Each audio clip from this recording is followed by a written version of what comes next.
H-bomb. H-bomb is coming.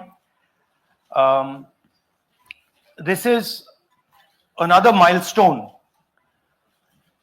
in setting up and demonstrating to the youth of this country how elections are being rigged.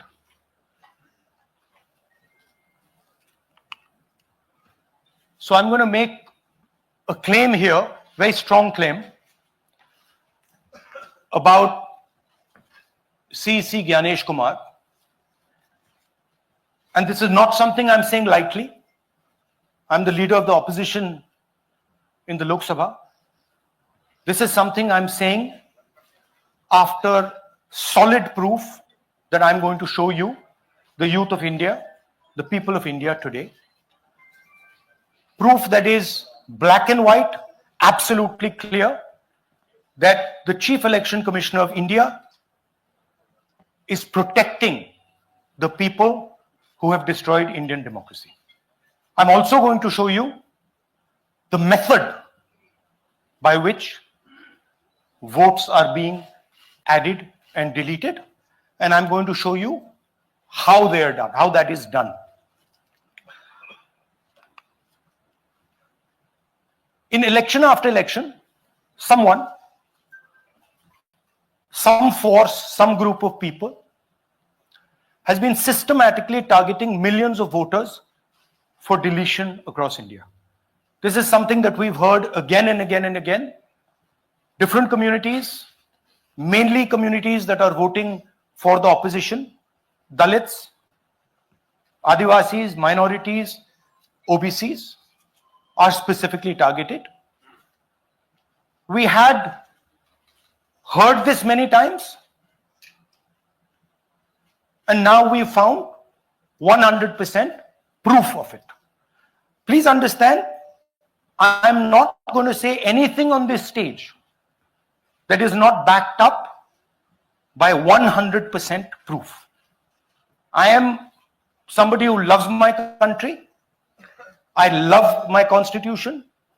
I love the democratic process, and I'm protecting that process. And so I'm not going to say anything here that is not going to be based on 100% proof that you can determine. The burden of the judgment is yours. I'm going to lay the proof in front of you. You will see it and say, actually, this is pretty solid proof. Aland is constituency in Karnataka. 6,018 votes. Somebody tried to delete 6,018 votes. We don't know the total number of votes that were deleted in Aland in the 23 election. They are much higher than 6,018, but somebody got caught deleting 6,018 votes. And it was caught, like most crimes, by a coincidence. What happened was, the booth level officer there noticed that her uncle's vote was deleted. And so she checked who deleted her uncle's vote, and she found that it was a neighbor. पड़ोसी ने uncle का vote delete किया था. उसने जाके पड़ोसी से पूछा कि आपने मेरे अंकल का वोट क्यों डिलीट किया. पड़ोसी ने कहा, मैं तो जानता ही नहीं, मैंने तो कुछ वोट डिलीट ही नहीं किया. Neither did the person deleting the vote know, nor did the person whose vote was deleted know. Some other force hijacked the process and deleted the vote. And as luck would have it, got caught. What does the operation look like? In Aland, 6,018 applications were filed, impersonating voters. The people who filed these applications actually never filed them. And we will show you evidence of that on this stage. The filing was done automatically using software. We will show you that. mobile numbers from outside Karnataka, from different states. And you can see on the map, from different states were used to delete numbers in Aland. And it was done targeting Congress voters. So this was not random. We will show you again that these deletions were specifically targeting booths where the Congress party was winning. Here is example number one, lady called Godabai. Someone created fake logins, deleted 12 voters, attempted to delete because then this was stopped. Godabai, of course, has no idea. Can you show us what Godabai has to say about this? Election time ಈಗ ನಾ ಅರ್ಜಿ ಹಾಕಿಲ್ಲ, ನನಗೆ ಅದಕ್ಕೆ ಸಂಬಂಧ ಇಲ್ಲ, ಅದು ಯಾರು ಹೊಟ್ಟಿ ಕಿಚ್ಚಿಗೆ ಯಾರು ಏನ ಹಾಕ್ಯಾರ ಅನ್ನೋದು ನನಗೆ ಗೊತ್ತಾಗಿಲ್ಲ. So she has no idea. These were the cell phone numbers that were used to delete these people. These are not from Karnataka. These numbers are from different states. You can see here.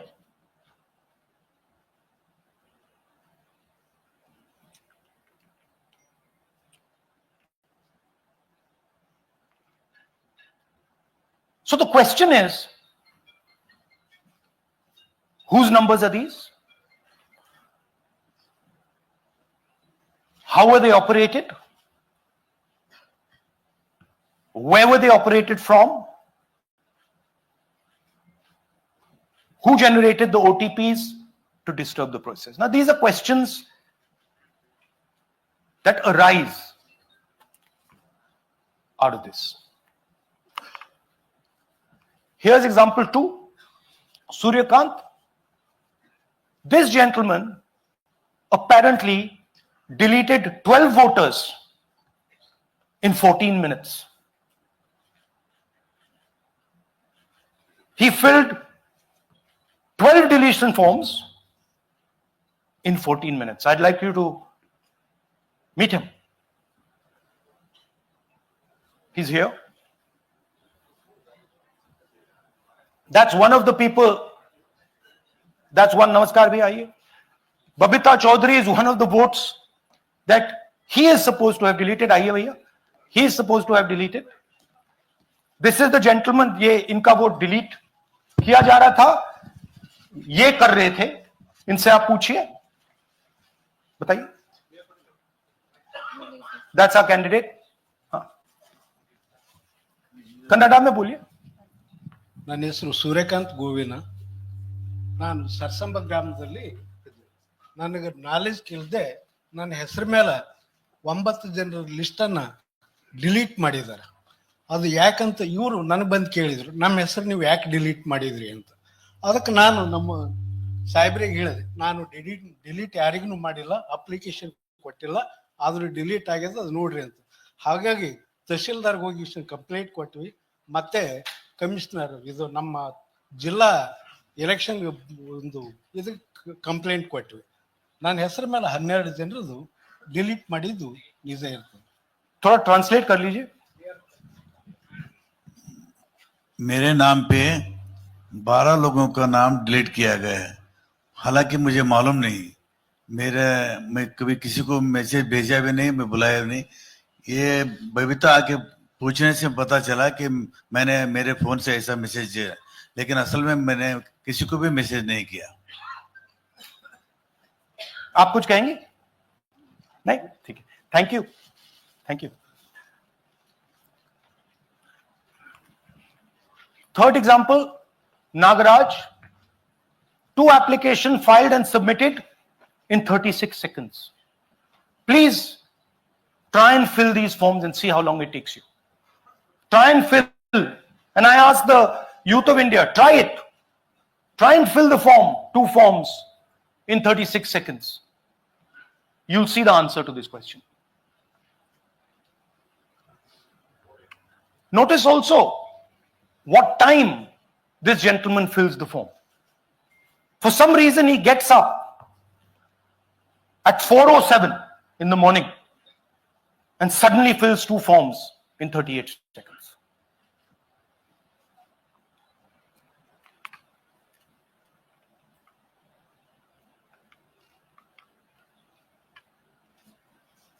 Now let's talk about how this is being done and why I'm saying, and we are saying, that this is being done in a centralized manner.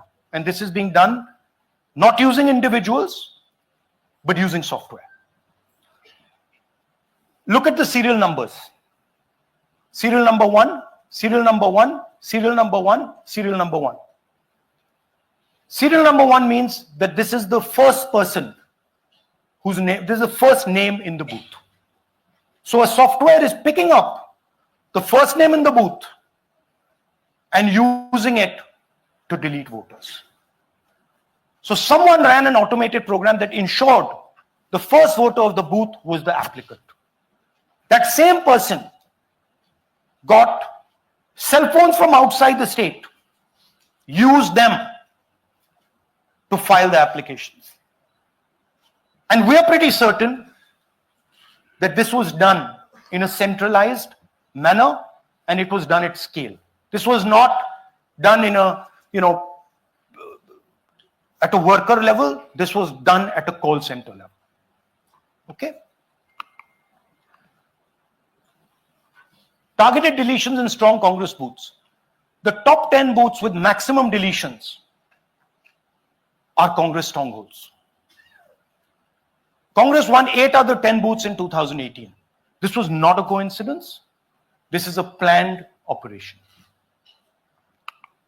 Now, let's come to why I'm making such a direct accusation about this gentleman, Gyanesh Kumar.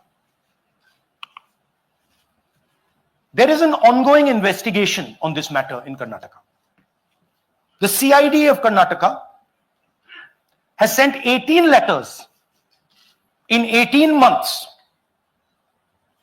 18 letters in 18 months to the Election Commission. And they have asked the Election Commission for some very simple facts. Number 1, give us the destination IP from where these forms were filled. Number 2, give us the device destination ports from where these applications were filed. And number 3, most important, give us the OTP trails, because when you file, you have to get an OTP. 18 times in 18 months. The CID of Karnataka has written to the Election Commission for this. And they are not giving it. Why are they not giving it? Because this will lead us to where the operation is being done from. And we are absolutely convinced where this is going to lead. I'll give you a little bit of the chronology. FIR is filed February 23. Karnataka CID writes to ECI requesting all details of these numbers and these transactions almost immediately in March.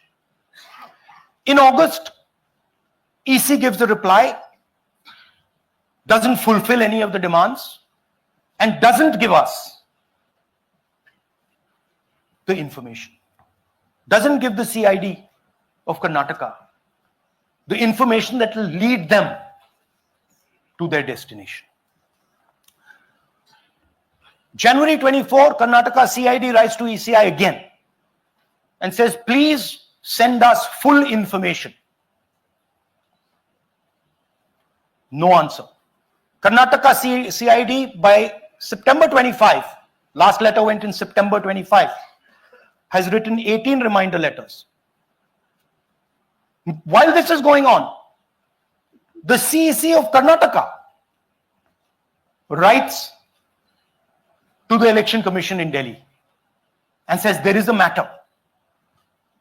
Please provide this information.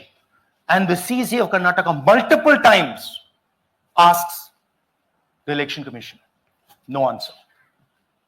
Now this is absolute solid proof that Gyanesh Kumar is protecting the people who are doing this. This is also absolute solid proof, what I've shown you, that this is being done in a centralized way, this is being done at scale, and this is being done using large resources. Question is, who is the someone? And the answer is with the EC today. The Election Commission of India knows who is doing this. And I want every single youngster in India to know that they are attacking this. And this is your future. When they are not giving this information, they are defending the murderers of our democracy. And it is important that every youngster knows this. Your jobs, your future, your aspirations all come from this instrument. And the Chief Election Commissioner, Mr. Gyanesh Kumar, is not telling the CID of Karnataka who is doing this. This is not an isolated case. There are many such cases. Here is another one. Maharashtra, Rajora, same idea. 6,850 targeted voters added. Anand we caught deletions, Rajora we caught additions. But the basic idea is the same. Phones from outside, people who are supposed to have added voters don't know that they've added voters. People who've deleted voters don't know that they've deleted voters. You can see, you might remember that, those names there, JW, JW, JW, JW from the last presentation. Same model. So it's the same system that is doing this. It's doing it in Karnataka, it's doing it in Maharashtra, it's done it in Haryana, it's done it in UP, and we have proof of all of it.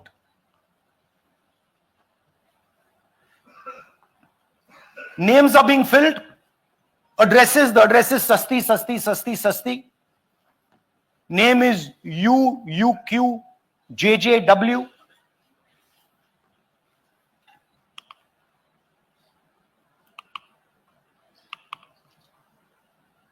So, what are we saying here? That the Chief Election Commissioner of India, Gyanesh Kumar, needs to stop protecting the people who are destroying Indian democracy. We have given you 100% bulletproof proof here. It cannot be doubted. You have seen it with your own eyes. Right? EC has to release this data of these phones, these OTPs, within a week. Otherwise, we will know for sure that Gyanesh Kumar is protecting the people who are destroying and attacking the constitution. Thank you. धन्यवाद. पीठ हिंदी में बोले? हिंदी कर. नहीं, reverse कर दीजिए, पूरा हिंदी में बोल देता हूं. पूरा हिंदी में. देखिए, ये एच बॉम्ब तो नहीं है. एच बॉम्ब आ रहा है,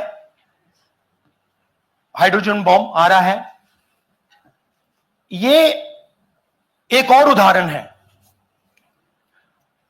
वोट चोरी का. पिछली बार मैंने आपको एडिशंस के बारे में बताया था. ये हम आपको डिलीशंस के बारे में दिखा रहे हैं, और सबूत के साथ हम आपको दिखाएंगे कि ये जो डिलीशंस हुए हैं, ये सेंट्रलाइज तरीके से कॉल सेंटर के प्रयोग करके, सॉफ्टवेयर के प्रयोग करके किए गए हैं.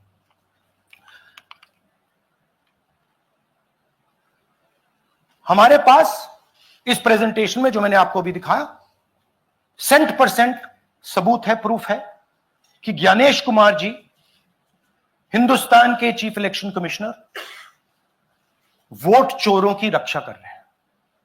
और ये मैं आपको अभी दिखाने जा रहा हूं। हर इलेक्शन में हमें रिपोर्ट आती थी कि वोटर्स डिलीट हो रहे हैं,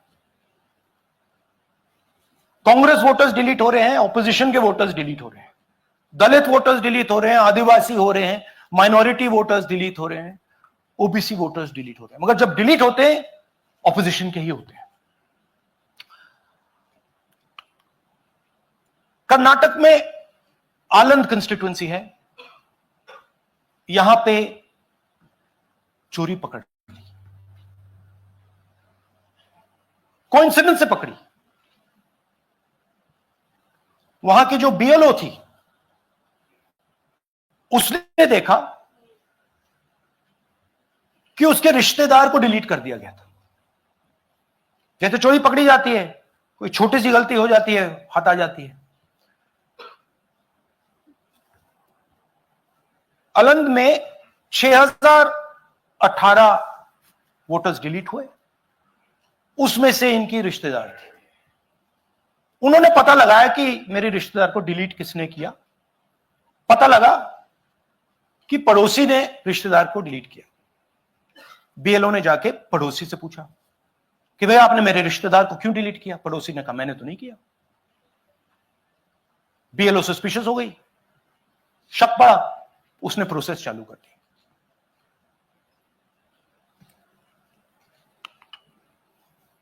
पता क्या लगा कि कोई ना कोई, किसी ने आलंद में वोटर डिलीशन सिस्टमैटिकली ऑर्गेनाइज तरीके से, सेंट्रलाइज तरीके से किया। हमें यह नहीं मालूम कि आलंद में कितने वोटर डिलीट हुए, क्योंकि इससे बहुत ज्यादा हो सकते हैं। 6000, तकरीबन 6000 पकड़े गए, उस पर इन्वेस्टिगेशन हो गया। क्या पता लगा कि फाइलिंग ऑटोमेटिकली ऑनलाइन हो रही है। मोबाइल नंबर्स कर्नाटक के नहीं यूज हो रहे, मोबाइल नंबर्स दूसरी स्टेट्स के यूज हो रहे हैं। इनफैक्ट कर्नाटक के नंबर थे ही नहीं उसमें। मतलब आप दिल्ली में बैठे डिलीट कर रहे हो, आपका नंबर तमिलनाडु का है। आप गुड़गांव में डिलीट कर रहे हो, आपका नंबर झारखंड का है। और जब हम चेक कर रहे हैं कि भैया आपका नंबर है, तो आपका नंबर है ही नहीं, किसी और का नंबर है। और टारगेट करके कांग्रेस वोटर्स को डिलीट किया गया। ये गोदाबाई जी हैं, इनके नाम पर 12 वोटर्स डिलीट किए गए। इनको मालूम ही नहीं, इनको पता ही नहीं कि इन्होंने 12 वोटर्स डिलीट किए। दिखाइए जरा। ಇಲೆಕ್ಷನ್ ಟೈಮ್ ಈಗ ये इनका वीडियो है। ನಾ ಅರ್ಜಿ ಹಾಕಿಲ್ಲ, ನನಗ ಅದಕ್ಕೆ ಸಂಬಂಧ ಇಲ್ಲ. ಅದು ಯಾರು ಹೊಟ್ಟಿ ಕಿಚ್ಚಿಗೆ ಯಾರು ಏನ ಹಾಕ್ಯಾರ ಅನ್ನೋದು ನನಗೆ ಗೊತ್ತಾಗಿಲ್ಲ. तो इनको आइडिया नहीं है कि इन्होंने वोटर्स डिलीट कर दी।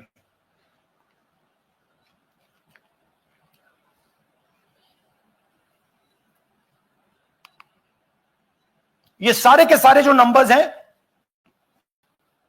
ये कर्नाटक के नंबर्स नहीं है, ये अलग अलग स्टेट्स के नंबर्स हैं। और इन नंबर्स को आप फोन करके देखिए, रिप्लाई नहीं आता है।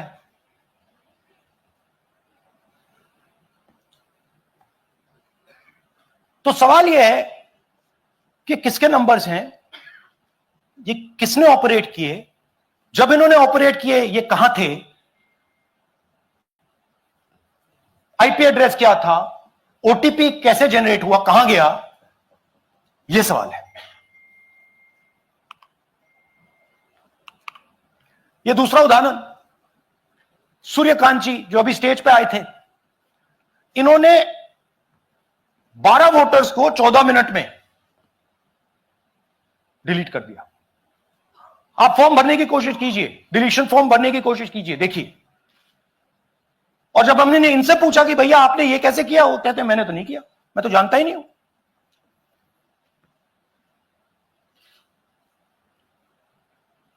बबीता चौधरी जी का इन्होंने एक नाम डिलीट किया, यहां खड़ी है, बबीता जी यहां हैं, सूर्यकांत जी यहां हैं, आ जाइए जरा स्टेज पे, 1 सेकंड आ जाइए।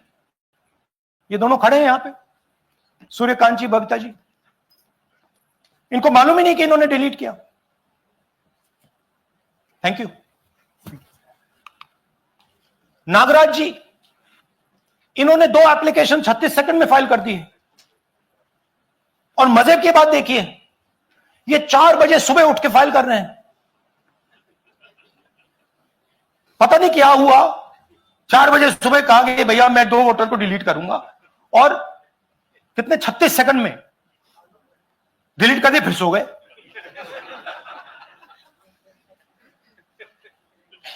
हमारी माइंड में पहले सवाल था कि क्या इलेक्शन कमीशन भी सो रहा है, मगर नहीं, सोया कोई नहीं है, जगे हुए हैं, सिस्टमैटिकली मदद हो रही है। यह देखिए दूसरी बात, जो भी डिलीट कर रहा है वोटर लिस्ट में उसका सीरियल नंबर 1 है। मतलब जो भी वोटर लिस्ट में पहले नंबर पे आता है वही डिलीट कर रहा है।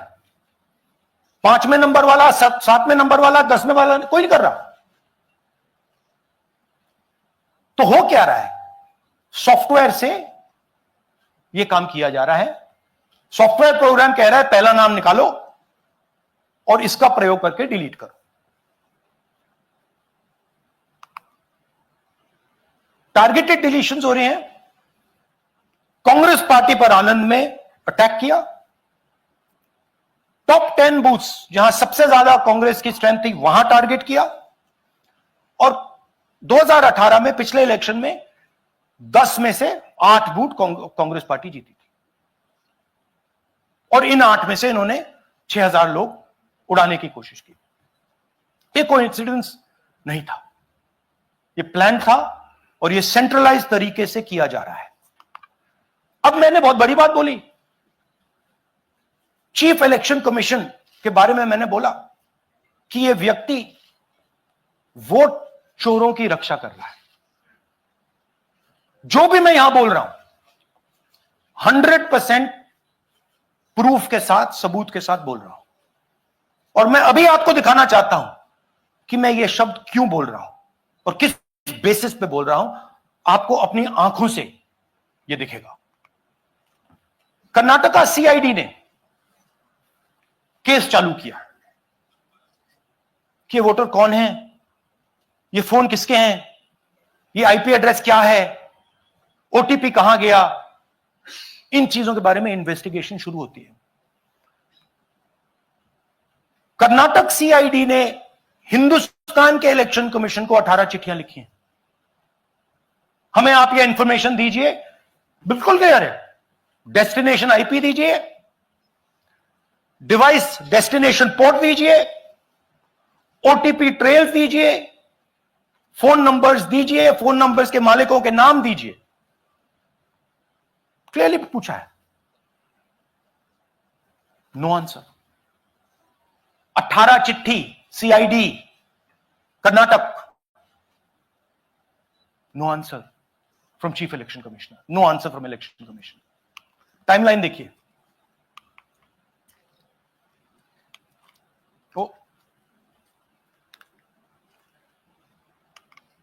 ओके, फरवरी 23 में इन्वेस्टिगेशन शुरू होती है। मार्च 23 में कर्नाटका सीआईडी चिट्ठी लिखती है ईसीआई को कि हमें सारे डिटेल्स दे दीजिए। अगस्त में इनकंप्लीट डिटेल्स दी जाती हैं, जिससे कोई इन्वेस्टिगेशन आगे नहीं बढ़ेगा। जिन चीजों की जरूरत थी वो नहीं दी, जिसकी जरूरत नहीं थी वो सारी दे दी। पहला सबूत। दूसरा सबूत, 18 बार रिमाइंडर लेटर गए हैं। आपको अगर सीआईडी एक बार लेटर भेज दे और आप नहीं गए, आप जानते हो क्या होगा। यहां पे इलेक्शन कमीशन को 18 बार लेटर गए हैं, कुछ नहीं हुआ है। बाद में क्या होता है, कर्नाटक ईसी इलेक्शन कमीशन को लिखता है, कहता है भैया हमें दे दीजिए, आपको इंफॉर्मेशन देना पड़ेगा। No reply. मार्च 25 में, आखिरी लेटर सितंबर में गया है, कुछ ही दिन पहले। No reply from EC. यह है सबूत कि ज्ञानेश कुमार जी वोट चोरों की रक्षा कर रहे हैं, और यह ब्लैक एंड व्हाइट सबूत है, इसमें कोई कंफ्यूजन नहीं है कहीं।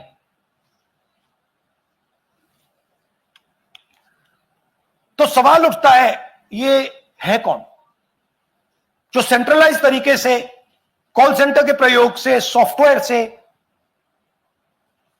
अलग अलग प्रदेशों में वोट डिलीट कर रहे हैं, ऐड कर रहे हैं? इलेक्शन कमीशन जानता है, ज्ञानेश कुमार जी जानते हैं। अच्छा, ये सिर्फ आनंद में नहीं हुआ, ये अलग अलग कंस्टिट्यूएंसीज में हुआ है।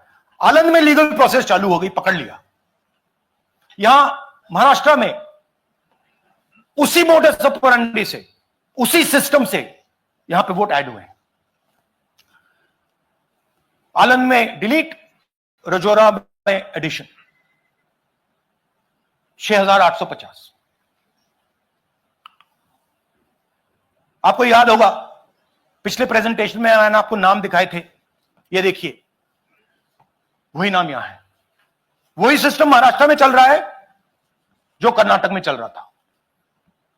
नाम वैसे ही है, जेडब्ल्यू जेडब्ल्यू जेडब्ल्यू, पता वैसा है, जेडब्ल्यू जेडब्ल्यू, नाम यू ऐसे किसी ने टाइप करके लगा दिया।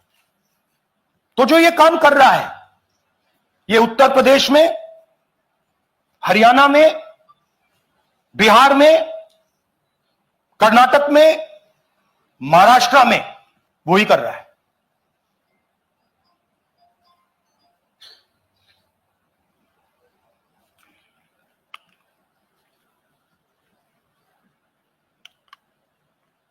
तो हमारी डिमांड है, ज्ञानेश कुमार जी, आप अपना काम कीजिए।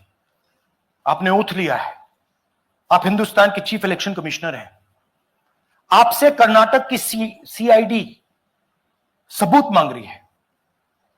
आप कर्नाटक की सीआईडी को यह सबूत 1 सप्ताह के अंदर दे दीजिए, नहीं तो पूरा हिंदुस्तान के सारे युवा इस बात को एक्सेप्ट करेंगे कि आप हिंदुस्तान के कॉन्स्टिट्यूशन, हिंदुस्तान के संविधान की हत्या में शामिल हो, हिंदुस्तान के संविधान की रक्षा नहीं कर रहे हो, और वोट चोरों की आप मदद कर रहे हो। Thank you. और थोड़ी देर में हम आपको हाइड्रोजन बॉम्ब दिखाने जा रहे हैं। नहीं, आज नहीं, थोड़ी देर में उसकी प्रिपरेशन चल रही है। क्योंकि हम देखिए, मैंने टीम से कहा है कि अगर मैं स्टेज पे जा रहा हूं, ब्लैक एंड व्हाइट प्रूफ नहीं होगा, मैं नहीं जाऊंगा।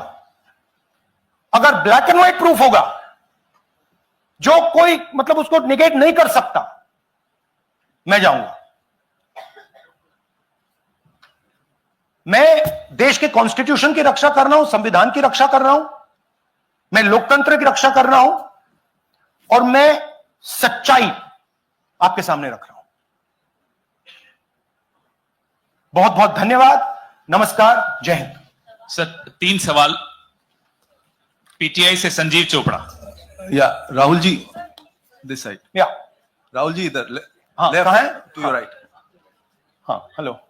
राहुल जी, आज आपने नया खुलासा किया है कि कैसे वोट चोरी हो रही है। आपने पहले भी महादेवपुरा के बारे में बताया कि कैसे एडिशंस हो रही हैं, अब आपने बताया कैसे डिलीशंस हो रही हैं। लेकिन देखने में ये आ रहा है कि इलेक्शन कमीशन इस पे कोई एक्शन नहीं ले रहा, और आगे चल के वो तैयारी कर रहे हैं पूरे देश में एसआईआर लाने की। तो आप इस मुहिम को आगे कहां तक ले जाएंगे, और एसआईआर के बारे में क्या करने वाले हैं? देखिए, हम आपके सामने क्रिमिनलिटी रख रहे हैं। हमारा काम आपके सामने सच्चाई रखने का है, और हम रख रहे हैं। हिंदुस्तान में दूसरे इंस्टीट्यूशंस भी हैं, सिर्फ इलेक्शन कमीशन नहीं है, लीगल सिस्टम है, उनको भी इन चीजों को देखना चाहिए। यहां पे हम चीफ इलेक्शन कमिश्नर के बारे में ब्लैक एंड व्हाइट कह रहे हैं। आपने कहा कि हमने एडिशन डिलीशन दिखाया, पहले प्रेजेंटेशन में मैंने एडिशन दिखाया था, अब हमने डिलीशन दिखाया है, मगर हमने एक और चीज जोड़ दी है, एडिशन और डिलीशन का सिस्टम, उसका स्ट्रक्चर, उसका तरीका। और हमने यह दिखाया है कि जो डिलीट कर रहा है, जो ऐड कर रहा है, महाराष्ट्र में, कर्नाटक में, यूपी में, वो एक ही आदमी है, एक ही फोर्स है। हमने आपको वो एड्रेसेस दिखाए। Same system is being used in Maharashtra, is being used in Karnataka, is being used in Uttar Pradesh, is being used in Haryana. Same people are doing it. से Siddharth, ANI। Sir, this side, sir. हाँ Sir, on your left, sir. हाँ On your left. This side, sir, on your left. Sir, मेरा आपसे सवाल ये है कि जब आप कह रहे हैं कि ज्ञानेश कुमार जो चीफ इलेक्शन कमिश्नर है, उन्हें पता है ये कौन कर रहा है, हाँ। और ये पॉलिटिकल फायदा जरूर किसी को हो रहा है। आप कह रहे हैं कांग्रेस के बूथ के ऊपर ही हाँ। सारे वोट्स डिलीट किए जा रहे हैं, तो वो कौन लोग आपके हिसाब से हैं जिनको ये फायदा पहुंच रहा है, पहला। और दूसरा ये, वो आपने एक देखिए, हफ्ते का हाँ, समय दिया sorry। है, जब आपने एक हफ्ते का समय दिया है, तो क्या एक हफ्ते बाद आप इसको आगे कैसे इनिशिएट करेंगे? क्या आप लोग कोर्ट का रास्ता अपनाएंगे या और कोई हायर एजेंसी से इस बात की डिमांड करेंगे? क्योंकि ये ऑर्गेनाइज्ड तरीके से क्राइम दिखाई दे रहा है जो आप बता रहे हैं, अगर आपकी बात के ऊपर जाए। देखिए, फ्रैंकली ये जो मैं यहां कर रहा हूं, ये मेरा काम नहीं है। मेरा काम डेमोक्रेटिक सिस्टम में पार्टिसिपेट करने का है। मेरा काम डेमोक्रेटिक सिस्टम की रक्षा करने का नहीं है। वो काम हिंदुस्तान के इंस्टीट्यूशंस का है। वो काम वो नहीं कर रहे हैं, इसलिए मैं कर रहा हूं। अब मैं आपको यह कह सकता हूं कि हमने आपको 2 बार सबूत दिखाया है, और जब हम ये प्रेजेंटेशंस खत्म करेंगे, इसमें लगेंगे 2-3 महीने, जब हम ये खत्म करेंगे, आपके माइंड में कोई डाउट नहीं होगा कि हिंदुस्तान में state after state, Lok Sabha after Lok Sabha चोरी हो रही है। तो मेरा काम सच्चाई दिखाने का है। मैं हिंदुस्तान की जनता को, हिंदुस्तान के युवाओं को सच्चाई दिखा सकता हूं। यह मेरा काम है। उनकी जो इंटरेस्ट है, क्योंकि ये जो कॉन्स्टिट्यूशन है, ये हिंदुस्तान की जनता का रखवाला है, प्रोटेक्टर है, और मैं इसकी प्रोटेक्शन कर रहा हूं। इसकी प्रोटेक्शन करने का काम हिंदुस्तान के इंस्टीट्यूशंस का है, हिंदुस्तान के ऑपोजिशन लीडर का नहीं है, मगर इंस्टीट्यूशंस नहीं करने हैं। अच्छा, एक इंटरेस्टिंग बात आई है जो मैं आपको बताना चाहता हूं कि इलेक्शन कमीशन के अंदर से हमें मदद मिलनी शुरू हो गई है। मैं साफ बोल देता हूं, इलेक्शन कमीशन के अंदर से, पहले नहीं हो रहा था, अब इलेक्शन कमीशन के अंदर से इंफॉर्मेशन आ रही है। यह रुकेगा नहीं, यह रुक नहीं सकता है, क्योंकि हिंदुस्तान की जनता इस बात को एक्सेप्ट नहीं करेगी। एक बार हिंदुस्तान की जनता को, हिंदुस्तान के युवाओं को पता लग गया कि वोट चोरी हो रही है, उनकी शक्ति लग जाएगी। IANS से आलोक झा। इस तरह से नहीं प्लीज। IANS से आलोक झा। वो भी मैं आपको दिखा दूंगा, वो भी मैं आपको प्रूफ के साथ दिखा दूंगा, है हमारे पास। राहुल जी, हाइड्रोजन बॉम्ब में ब्लैक एंड व्हाइट है। मैं फाउंडेशन लगा रहा हूं, मैं फाउंडेशन क्रिएट कर रहा हूं, है हमारे पास। मैं स्टेज पे बिना प्रूफ के नहीं चढ़ूंगा, बता रहा हूं। राहुल जी, आपने कहा, ऐसे मत पूछिए please. Last question, Rahul ji, IANS से आलोक झा। राहुल जी इधर। आपने कहा आपके पास आलोक झा इधर सर। कहां है जी? हाँ, आपने कहा सर कि आपके पास पुख्ता सबूत है, ब्लैक एंड व्हाइट सबूत है, तो क्या अगर ईसीआई अभी जवाब नहीं देती है तो कोर्ट का रुख करेंगे, ये ऑप्शन है आपके पास, जाएंगे? देखिए, मैंने कहा कि मेरा काम as opposition leader normal situation में मेरा काम ऑपोजिशन का रोल है, सरकार पे प्रेशर डालने का रोल है। मेरा काम हिंदुस्तान के लोकतंत्र को बचाने का नहीं है। मैं वो काम कर रहा हूं, इस स्टेज पे मैं वो काम कर रहा हूं। तो मेरी सोच है कि as a patriotic Indian, as somebody who loves India, who loves the constitution, it is my duty to put the truth in front of the people of India. अब अगर हिंदुस्तान के इंस्टीट्यूशंस कुछ करना चाहते हैं, वो करेंगे। उनमें भी बहुत लोग हैं, जैसे मैंने आपसे कहा, मैं सरप्राइज हो रहा हूं, इलेक्शन कमीशन से लोग आ रहे हैं, इंफॉर्मेशन दे रहे हैं और बढ़ रहा है वो। सर, क्या जब तक सीईसी ज्ञानेश कुमार अपने पद पर है, जैसा कि आप कह रहे हैं कि वो फ्री एंड फेयर इलेक्शन होने नहीं देंगे, तो तब तक इलेक्शन का मतलब क्या रह जाएगा? क्या आपको आएगा नहीं?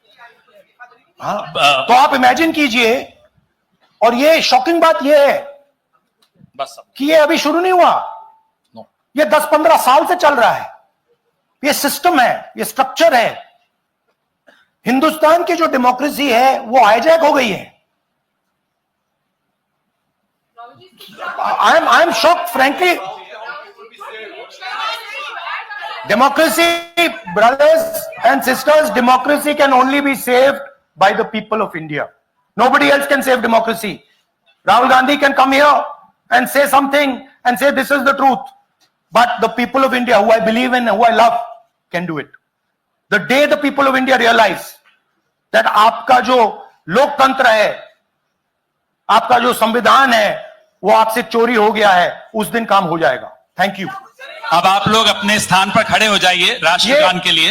ये है इनकी डिटेल लिस्ट, देख लीजिए।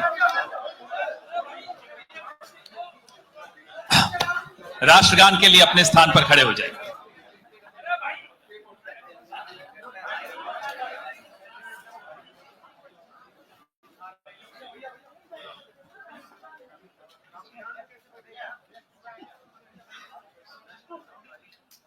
भारत भाग्य विधाता, पंजाब सिंध गुजरात मराठा, द्राविड उत्कल बंगा, विंध्य हिमाचल यमुना गंगा, उच्चल जलधि तरंगा, तव शुभ नामे जागे, तब शुभ आशीष मांगे, गाहे तब जय गाथा, जन गण मंगलदायक जय हे भारत भाग्य विधाता, जय हे जय हे जय हे जय जय जय जय हे।